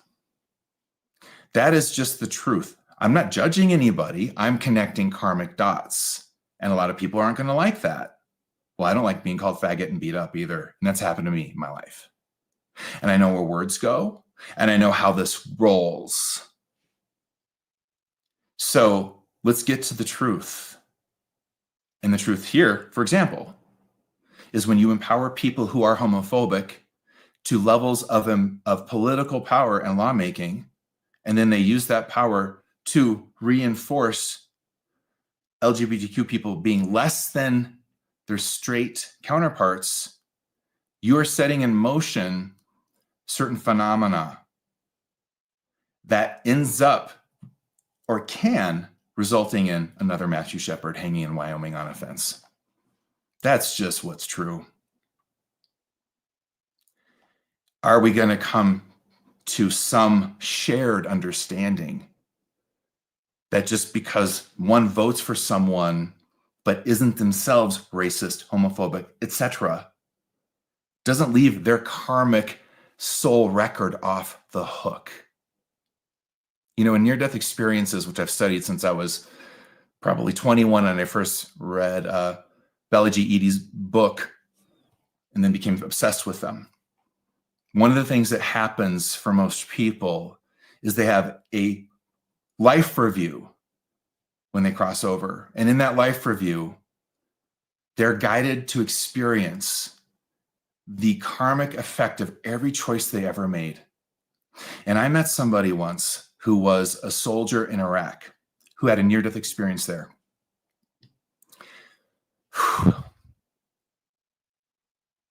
And this was during the second Bush presidency, the second term. And he did 3 tours during the first presidency. It was on the 4th one when this happened. And he said to me that when he was in the near-death experience, he actually saw the consequences of voting for Bush a second time, and how he was connected to every karmic factor of that vote. And that his soul had spread out in a certain way to every person who was both helped and hurt by that vote. So let me be, balanced in the sharing of what he offered here. And this is the challenge. We're all going to do stuff that's going to hurt people, whether we mean to or not. And I think the hurt we don't intend, my sense is, and that he communicated with me, is it's not carried as heavily in this like life review of learning. Hey, how did I hurt people? It's when we intentionally create cognitive dissonances and psychological gymnastics to vote for people who express all the time vengeance, hate, judgment, denigration, misogyny, racism. I think that's going to go in to your soul's archive. And that's not a judgment on you, because we're here to learn. And we all fuck up. But let's learn. And that's what I think this Mercury retrograde is bringing back. I went deep. But I want you to understand, we are headed into, this is why I titled the overview for 2025, a time when we must use the darkness to find the light. And sometimes we cannot know the light until we have touched the darkness. I think that sums up my gay journey as a human being. I did not become judgeful or hateful of other people because I knew what it was like to have it happen to me. And I didn't want that darkness coming out of me and hurting anybody else. So we have to move in a certain way with truth here as co-creators, where we acknowledge there's evolution and there's karma. And then next truth, there are patterns and cycles of time. And that is bigger than us. And we can work with them as co-creators consciously. Let me say it another way. Let's get it astrological. Astrology shows us the energy of those patterns and their timing. And we can work with them consciously. But we can't decide, well, in my universe, the sun will actually rise in the west instead of in the east. I don't care what's happening with the earth. I mean, you can go into that delusion, sure. You won't get traction in co-creation at all. Any more than somebody putting a wind turbine where there's no wind is going to get electricity. So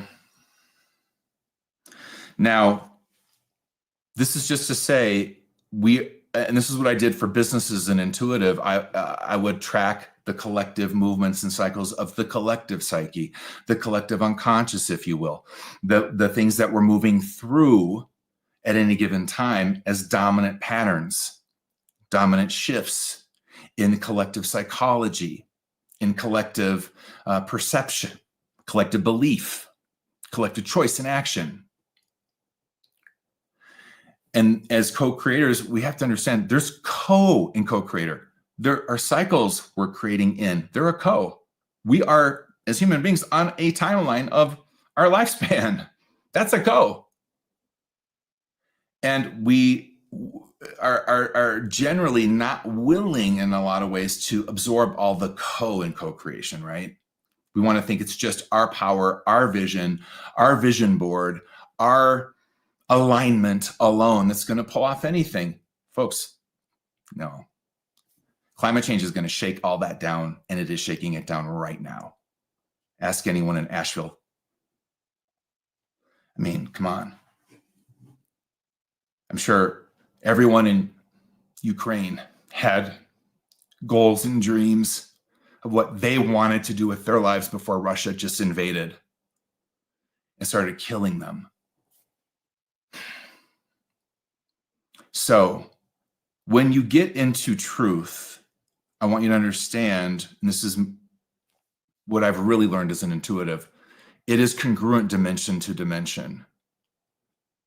And you're not saved by some magical formula from karmic forces moving through the dimensional grids of life. They all interrelate, they all interconnect.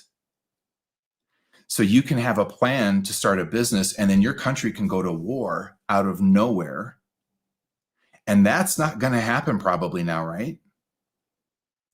I want you to understand, I'm saying these things because this is now the time and era we've entered into. When I say the next 4 or 5 months are living in the instability of the unknown, and perhaps, let's hope, the magic. That's exactly what I'm talking about. I'm talking about real ass earth grid, living in the grit of all that's going on and its karmic momentum. It's right in front of you, a lot of it. Are you seeing the truth of it? Now, there's one more, and I love this one, co-creative truth about life, and that is the truth of grace. That is grace functioning in many ways, but I'll mention as divine intervention, greater forces intervening. But then I also want to bring in that you and I are grace. We just had Thanksgiving here in the United States, and I don't know what you did for Thanksgiving, but let's just riff around for a minute about us being grace on Thanksgiving. Well, maybe a family could eat because we decided to donate money for that. Or a homeless person got a new coat because we decided we were going to buy one for them or go donate our old coats to a homeless shelter. Grace. That's me, if you will, in that example, being grace. When you rescue an animal, grace. That's you being grace. And here's the thing. The new way to see ourselves that will go the distance in creating miracles on this planet is by understanding we are God. The divine is not out there in the ether. You are. I am the divine. Ergo, we are also grace. How can you live as if you are the answer, as I always say, to someone's prayer? You were born to live that way. I was born to live that way. These are high-level truths that we'll never achieve in a consistent, graceful way in political tribalism and in not telling the truth about our politicians. So this is a high voltage retrograde. And understanding the nature of truth and these new truth metrics, I think, is essential. And I hope very, very helpful for you. Divine intervention is real. I've experienced it. It saved my ass when I didn't even ask a few times. And it's probably saved yours more than you even know. But I think as co-creators, it's important for us to go, wait a minute, I'm going to play life this way, how I can happen to it versus how it's going to happen to me. I'm going to live in these 4 truths of the co-creator: karma, evolution, patterns and cycles of time. And yeah, I am grace. That there is this force called grace we can each activate for each other. And we need that, don't we? We really do. So I'm going to wrap this up with just some final closing thoughts. This is a social live. I've not even taken 1 second because it's so intense to look at all of you. So the mythic feminine. Oh, hello, Delos Reyes Chris. How are you?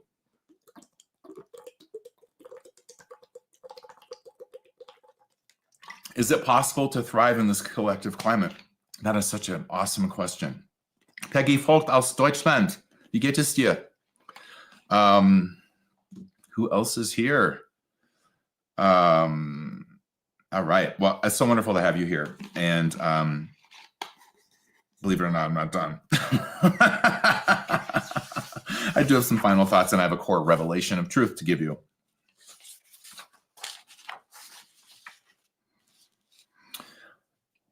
I want you to live in this question during the retrograde, and it's, how do you see the truth about yourself, and how do you see the truth about other people? I think that's a really important Mercury retrograde in Sagittarius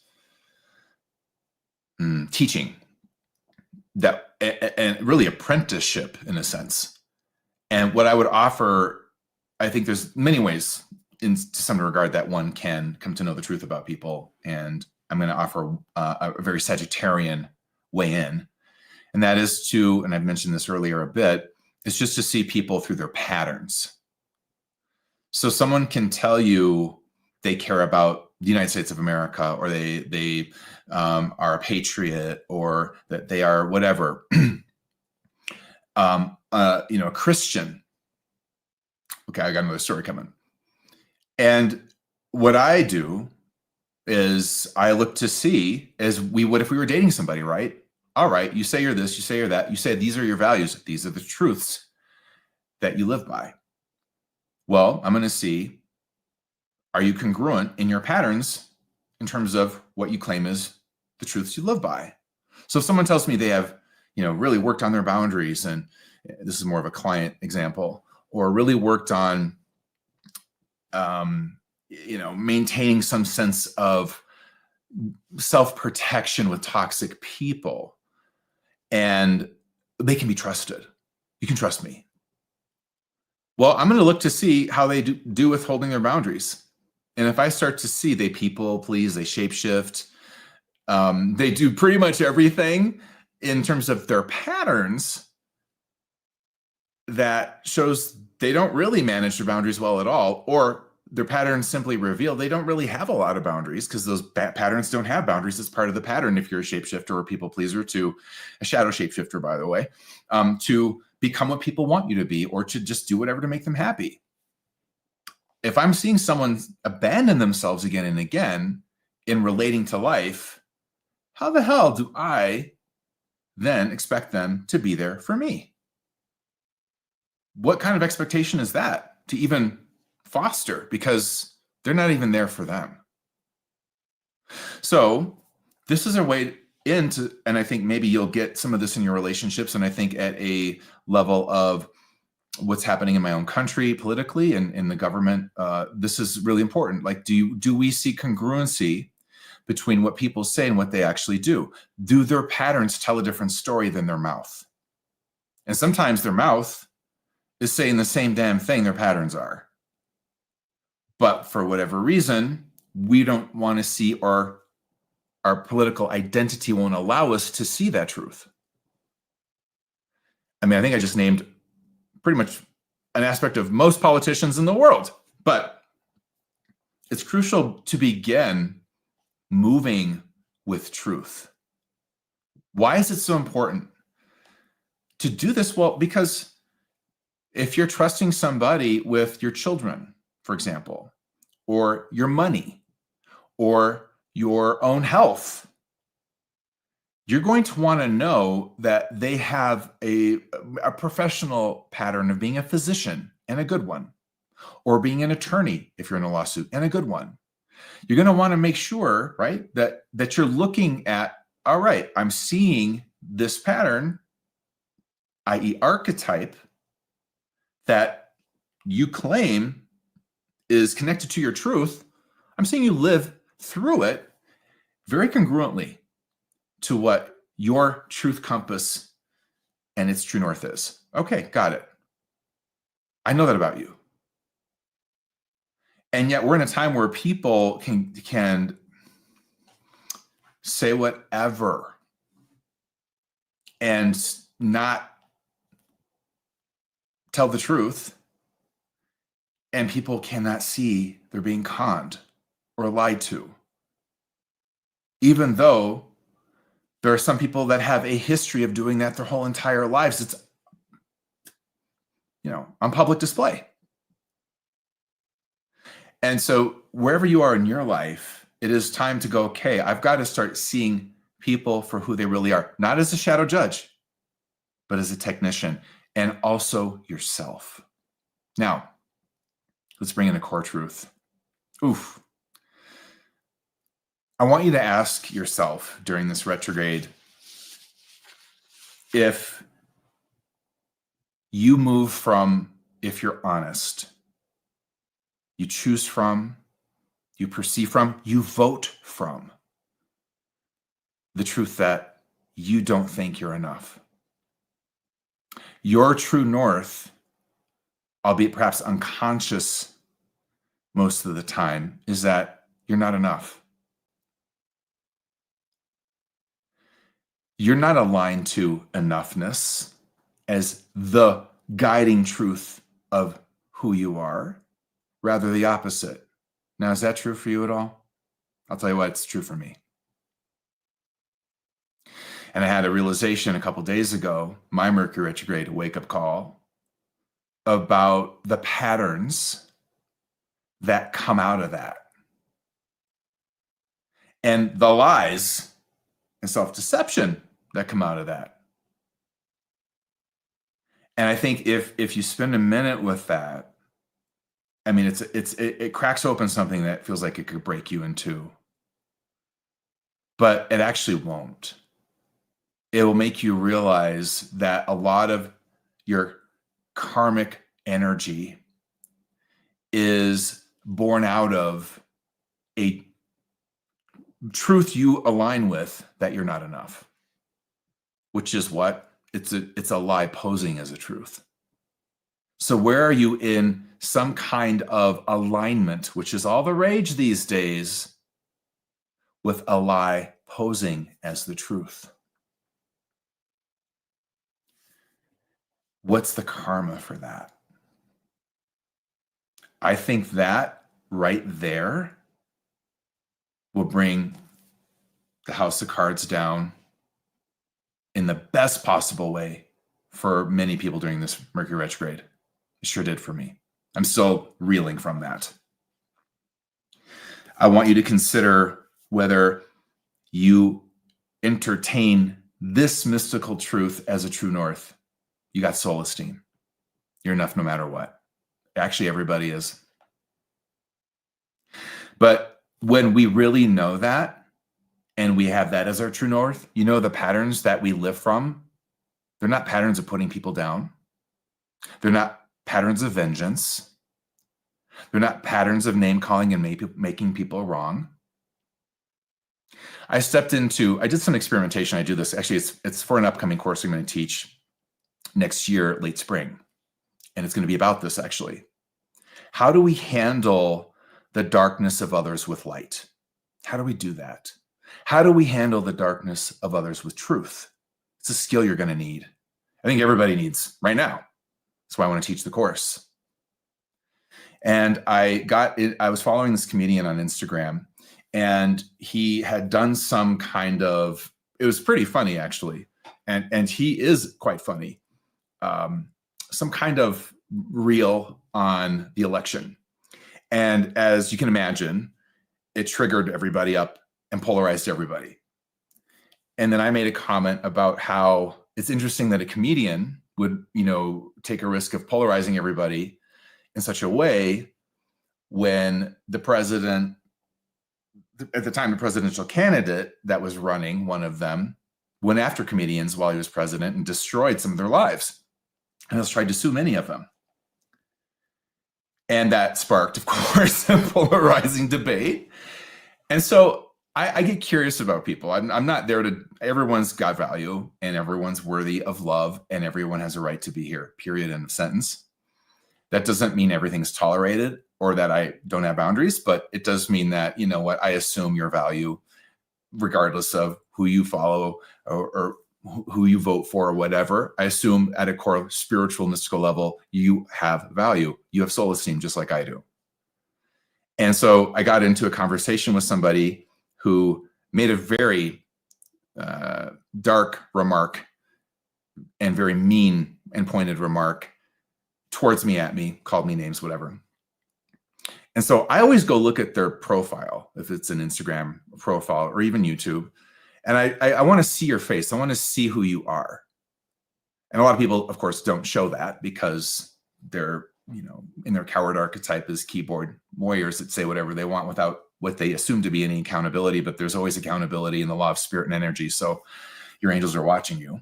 And so is your own soul. I don't know. But so I went and looked up this guy, and he was a Christian and whatever. And so I said to him, I said, how come you would make such a comment at me if you consider yourself to be Christian? And it's always about asking questions.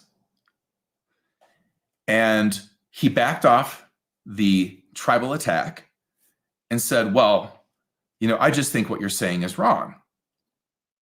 Of course, he's not going to lock people up or go after them for making fun of him. And I said, but it happened before. Okay.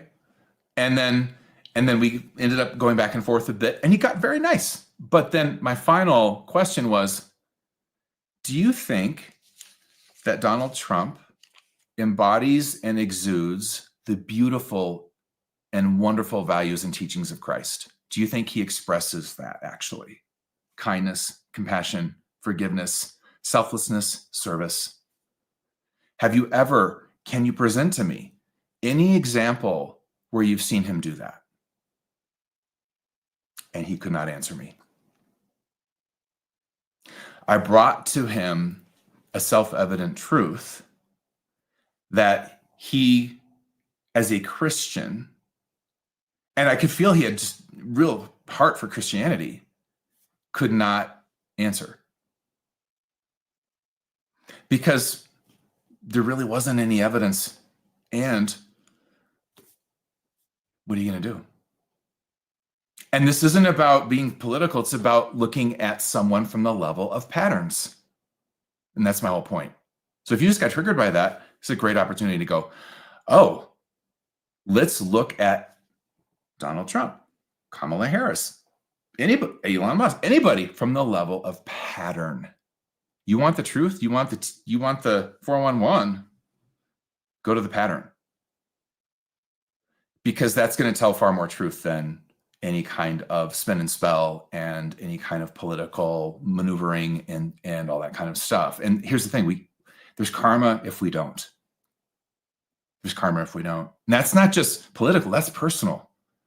If you start dating somebody and you don't pay attention to what we call red flags, which I'm going to say, hey, you don't actually acknowledge this person has the pattern of an alcoholic. They drink all the damn time. And you don't let that truth in as guidance, and then you keep going on, there's karma for that. We're just here to learn, y'all. This is just one big classroom. And we're not here to judge each other. We're here for accountability. And perhaps one could say judgment, maybe, so that we can learn. But it's not about you're not enough. The core truth I want to share with you is you're enough. I'm going to finish on that. And I want you to spend this retrograde just examining, am I in alignment to that? Do I live and express patterns from that truth? What would they be? What are they? And then let's go to the shadow, because it's Mercury Retrograde. How about this truth? You actually don't think you're enough. The truth is you don't think you're enough. You think that there's something wrong with you. Inherently, you're fucked up. And maybe you believe this to be true, that you always will be. And let me give you a little freedom here. Yeah, you will. So will I. We're in good company. And you know what? We're still enough. We're still enough. So now what? How do we want to come together in that shared truth? We're fucked up and enough. Oh, praise be. Now what patterns and choices and actions can we get into from here?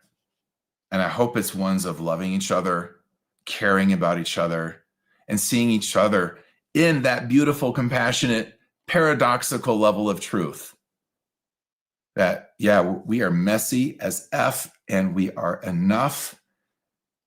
And okay, let's now live, choose from that truth. The goal isn't to be perfect and never be messy and fucked up. You will always be, I will always be, everyone will always be. I'm just here to tell you. You got an example of someone who wasn't, bring it. And the point being, why let's not focus our Sagittarian arrow at that target. Let's focus on the both and one, where we get to be messy, we get to make mistakes, we get to screw up, we get to vote for someone that in the end fucks us over, we get to, and we still then can come together and go, okay, you're still enough, I got you. And that's, I think, a lot of what I sense to be a lot of the lessons ahead. So this is about soul esteem and the shame lie. And what do you create from? And most of us, frankly, most of the time, me too, create from the shame lie. How do we shift this? I think that's a question to live in during this retrograde. And how do we also realize, just one last political thing here, that we deserve better than all these jokes running for office? Come on. That alone should tell you where we are collectively. It's, don't we all deserve better? Someone to be in a position to make decisions on our healthcare, our planet, our children's future, our education. I can think of a lot. I mean, it's not even about Republican or Democrat. It's just someone with some more embodied and congruent way of living in a connecting, loving sense of truth, who sees we're enough as we are. And no matter which political party we're part of, we're enough. And that we all matter. That's what I'm talking about. Should I run? I don't know. They'd be like, he was the psychic and intuitive and astrologer. I'd be so screwed up. My campaign, I would just own it. All right, so a couple notes. This is a deeply internal time to question things. Get curious. Become curious about the nature of your perception, how you perceive what's true. Why do you see what you do? Why do you distort things? How do you know? Why do you distort them? Let's take a minute with that. I just gave you some coaching on how to see the truth about people, including yourself. And this isn't about shadow judging. Hell no. It's about just knowing, hey, I'm empowered if I can see objectively, symbolically, intuitively, the truth about somebody, their archetypes, their patterns, and how they create. I can, decide to move away, come in closer, become a business partner, say hell no to signing a contract, all sorts of things. It's wonderful. So you've got to see people's patterns. And I would say not only that, the karma of their patterns as well, and your own. Keep in mind, I really mean this, and I didn't quite finish the story, but, when we do pass over to the other side, we do have a moment to explore in this real holographic way our choices and actions and how they've affected everybody and everything. And most notably, the things we never, ever saw where the ripple went. So consider your karmic ripples. Not to judge and get perfectionist with yourself, but just to always try to move from a heart that's ready for anything, a heart that's ready to be grace in this world. Not perfectly, but the best you got. That's all we ever have. So, lots of love to you. I hope you will join me next weekend as I kick this off, and also get it before the 6th, because you'll get the Mars as well, the Mars guide. By the way, there's a lot that I haven't said about that, obviously. There's so much more to talk about. I could go on forever. Just real quick, here is the Mercury retrograde midpoint on the 5th. For those of you who know how to read charts, if you don't, you're going to want to kind of find maybe a legend like this, and that'll start you on your way a little bit. but we've got a midpoint coming up on the 5th. And we also have some lunations here. I mean, today. How do you like my timing? There was a what? New moon in Sagittarius. I have been channeling that new moon. And then coming up here, right at the very end of the retrograde on the 15th, and this is what I'm going to show you, we have a full moon in Gemini. Now, I did talk a lot through, if you will, the Jupiter retrograde in Gemini process we're in. It came through all I've shared here, even if I didn't mention it astrologically, so just know that. But if you want to join this, there's a link actually right under the description of the video. And lots of love to you, really. It's a time of where we need a lot of that. And I hope this was very helpful, even though I went way too long like I always do. All right.